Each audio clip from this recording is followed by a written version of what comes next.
Hey guys, welcome back to the Kop TV, the voice of football's most famous stand. I hope you're all well on what is a beautiful, quote marks, summer's day in England. Welcome back. Good to see you again. Make sure you absolutely smash that like button. This is On the Radar, our transfer show that brings you all the latest and greatest, hopefully, news when it comes to ins and outs at Liverpool across the summer. Nice and digestible. You can have it on your tea break, your lunch break, your toilet break, any break, because it's only around 10 minutes, right? So all this chunky information packed into a nice 10 minutes. So give us your comments down below. Subscribe to the channel if you have not already. I'd love to get to 45k as soon as possible. So please, if you aren't, make sure you are a subscriber. First of all, bit of a, well, not even a bit, some horrific news coming out of Alan Hansen's family. They've, of course, announced that he's in intensive care at the minute, suffering with a disease. And at the minute, it's looking really sad for Alan Hansen, who, let's not forget, potentially Liverpool's best ever defender. One of the best ever players to play for Liverpool. Tributes have been pouring in from ex-pros and legends. Obviously, all of our hopes and wishes are with the Hansen family right now. His wife, Janet, I know, is very close to him. So let's hope big old jockey pulls through and we can see him on the other side, because he is, without doubt, one of the biggest legends to ever play for Liverpool. The respect, the honours that he won as a captain, unbelievable. So really, let's hope and pray and touch wood that he comes out the other side of it, and we see him out here again, thriving as he has been as a player and a pundit for many years. Basically, this video today is talking about three players in particular. First of all, the fact that it looks like Adrian is going to maybe accept a one-year offer from Real Betis over in La Liga. And, you know, when you look at the reduced playing time that he's had, I think it's now got to a point at Liverpool for Adrian where he's actually been offered a new one-year deal at Liverpool to almost be the number 3. But it's got to that stage in his career now where he's probably thinking, to get games, to get more experience, why not? I'll head over to Betis, probably be a number 2, but he'd like to go back there because that's where his career did go in one stage. So that would mean, in my opinion, that Liverpool potentially have to buy 2 new goalkeepers, unless they're obviously promoted from within the academy. I do think you're going to have to go and replace Kelleher if he decides to move on. We've already heard of him touting himself about dropping the fact that clubs will be watching his performances for Liverpool last season, which they would have been. At one point, I think he played more than Alisson, and that was in April, I think. So massive loss if he does go, and we'd have to replace him, as well as Adrian as well now. And then the other player that I'd love to talk to you about today is Stefan Bajčetić. This is a player, by the way, still only 20 years old, only played once last season, a horrific kind of growing pains injury that he had to endure last season. But he's been going to the gym, you can see. Physically, his stature is a lot more imposing now, as it was to when he came in the team around about October 2022. You know, he's very slight then as an 18-year-old, but as a 20-year-old, you can see, you know, that kind of willingness to really get stuck in and throw his body into tackles. You know, he kind of grew up in that season watching the fall of Fabinho, but he would have seen the prime Fabinho as well, and wanting to be something similar. I would almost liken him to a little bit of a Thiago in terms of that kind of technique, the way he can strike a ball, and his awareness as well, the way he, you know, can turn quickly. But at the same time, he is a destroyer, and what you have to remember is he's only going to grow at this point. Still within that growing period of, you know, whatever it is to 22, 23 when you stop growing. I think this kid could save Liverpool millions. That's why I've put the title as it is today. Jadon Danns, as well as Stefan Bajčetić, I think could save Liverpool millions. And why I say that? I say it because if you look at the age, the profile of Stefan Bajčetić, knocking on the doors in the Spanish national team as well, obviously isn't going to the Euros, but I think the next major competition for Spain, if he carries on the way he's playing and growing and gaining more experience, then you'd have to have him in as almost like a Rodri understudy. But if you're looking at CDMs or DMs, as people call them, the lighthouse, as Fabinho was known, then this man, if he wasn't already at Liverpool and he was touted around, I would think we'd be in for him.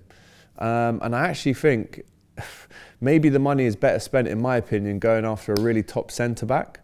because I know Liverpool aren't going to go out and buy 4 or 5 players. I'm thinking maybe 2 to 3 maximum.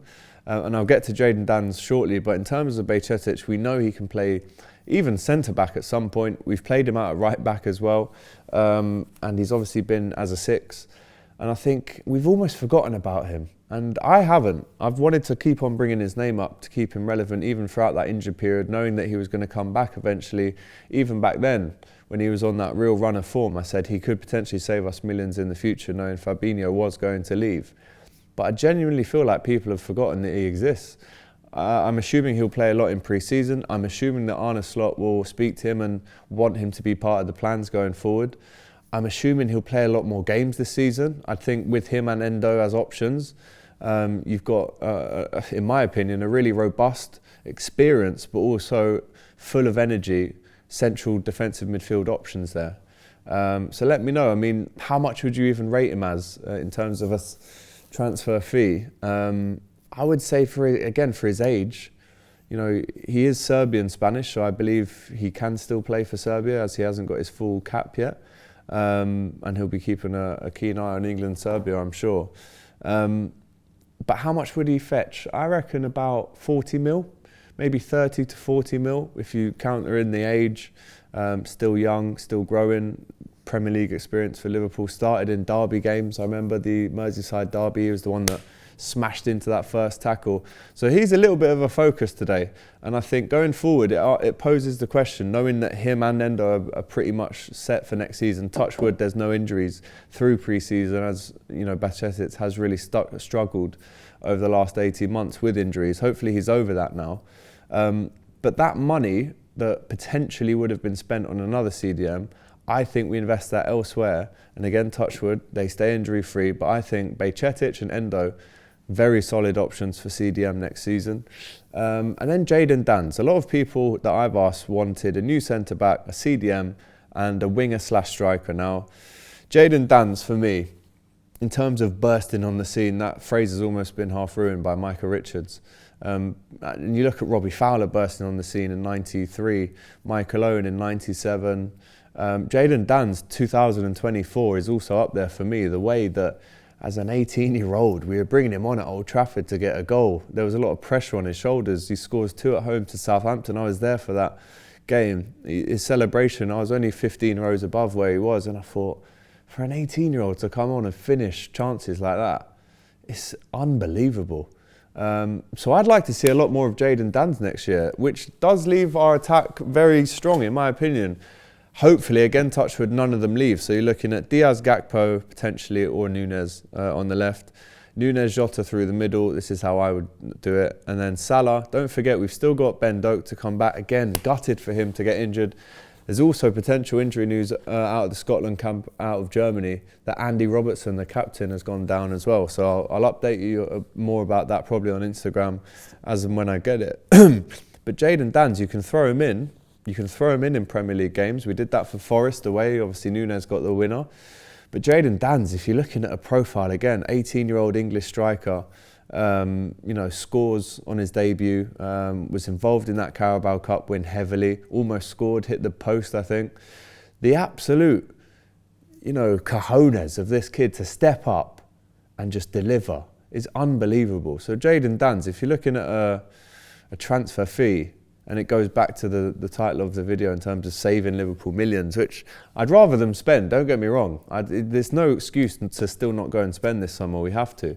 But Jadon Danns, he could fetch 20, 25, in my opinion. So you're looking at potentially £60 million worth of talent there, that I think this is the season where we really blood them in and we make sure that they're getting that experience, which at a top club, which is so valuable. They're going to have Champions League games, they're going to be playing in the Cups, and good on them. And I do think they can save Liverpool millions. However, the question I'm asking you is, do we still need to go in? That's my opinion. You might like it, you might not like it. But what's yours? Let me know in the comments. Is it one of, right, 3 or 4 players to shore up the squad to improve that depth? Is it, you know, we need to make sure that we're not selling the wrong players? We need to obviously sell the right ones. But how many names do you want in now? And do you think we might actually be covered with a Bajčetić and Danns, for example, knowing that we probably need 2 goalkeepers and then maybe a defender, What would you be happy with Liverpool's transfer dealings this summer? Don't forget, the transfer window, funnily enough, opens on Friday. That's when clubs can officially trade. So realistic signings in the comments, please. 3 or 4. Is it only going to be 1 to 2? Is it 2 to 3? At this stage, during these pre-seasons and these transfer windows, I don't think as a Liverpool fan, back in the day when you go out and buy not saying they were great signings, but a Joe Cole, a Paulson, a Konchesky, a Wilson, I can't see us really going out and buying more than 3 players tops. It's not really our style anymore. Plus, I don't think it's needed. Overspending is also not a good thing.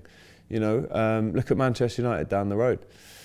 We've been guilty of that in the past as well. So it's about nailing them right targets. And with Edwards, with Hughes, with Julian Ward, they're bound to be pretty good ones. So let's just sit back and wait.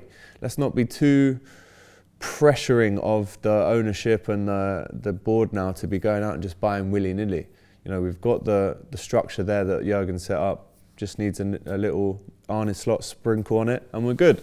Yeah, I guess the other thing to say is, where is Arne Slot? We're still 9 days in now.